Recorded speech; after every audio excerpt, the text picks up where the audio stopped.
Unfortunately, I think as parents, we feel like they're kids, so we can talk to them a certain way as kids. But the reality is, every person wants to be treated with respect, even if they're kids, Yeah. you know?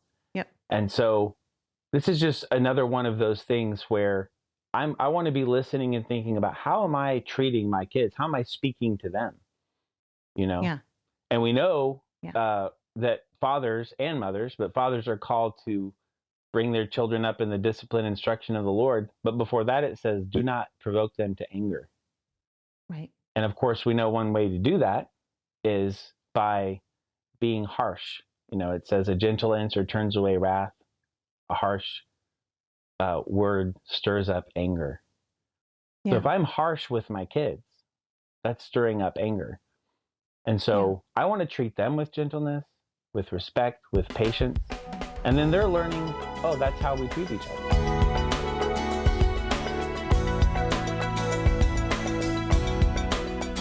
Talk to us about how to help our kids develop strong relationships with each other. And this is really what I want the focus this week to be on, because I realize as my kids are growing up so quickly, they're only children for such a small part of their life. They're adults for a much larger part of their life. And I really desire for my girls to be friends as adults, not just when they're in our own home. And so, how can we help guide our kids to love each other so that into adulthood, they can be good friends and they can support and love each other? Right. That's a great question. And I know that's on the hearts of all the parents.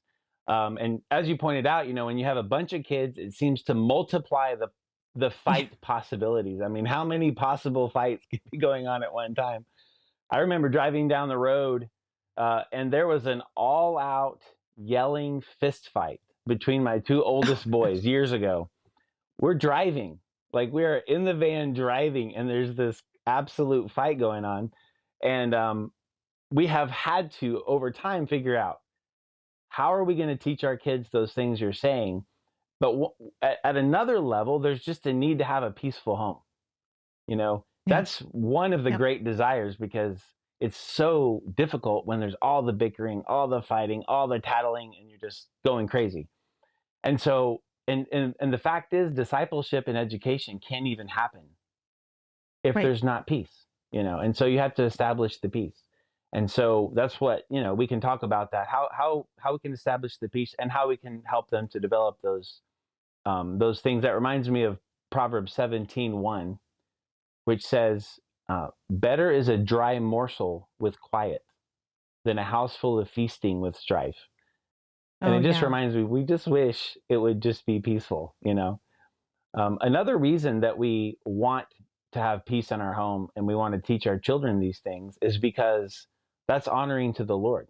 That's how He wants us to Yep. behave. I think of Ephesians 4:2, which says, be completely humble and gentle, be patient, bearing with one another in love.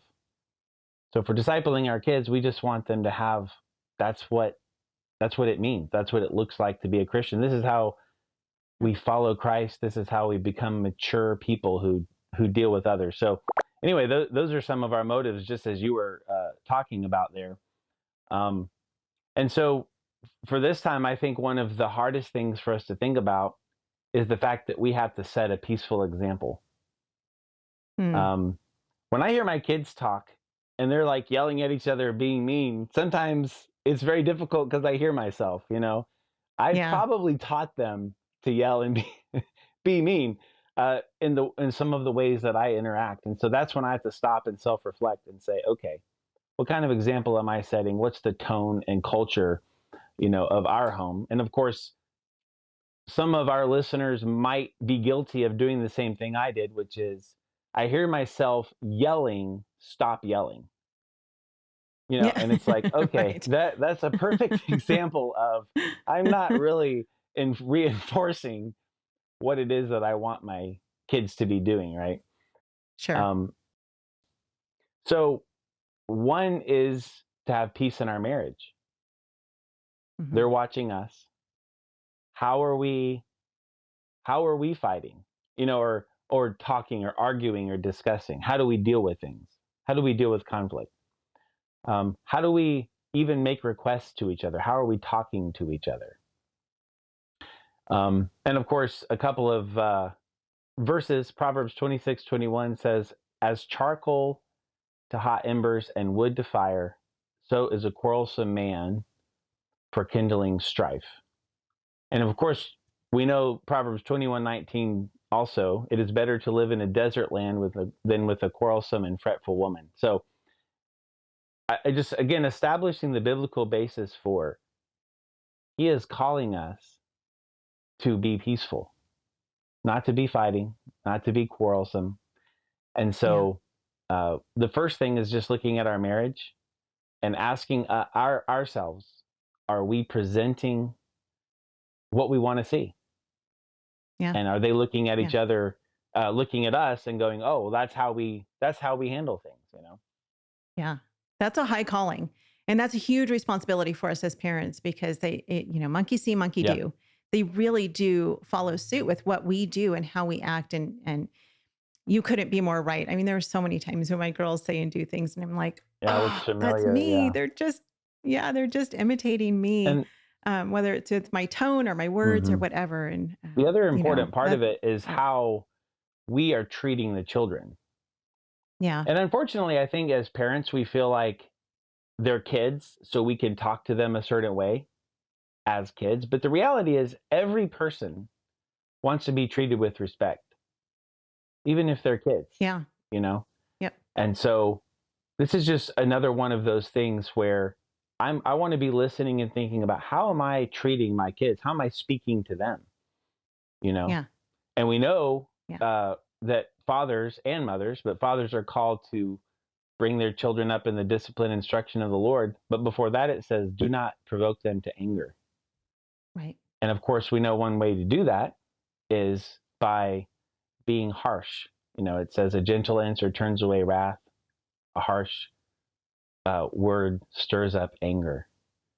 Yeah. So if I'm harsh with my kids, that's stirring up anger.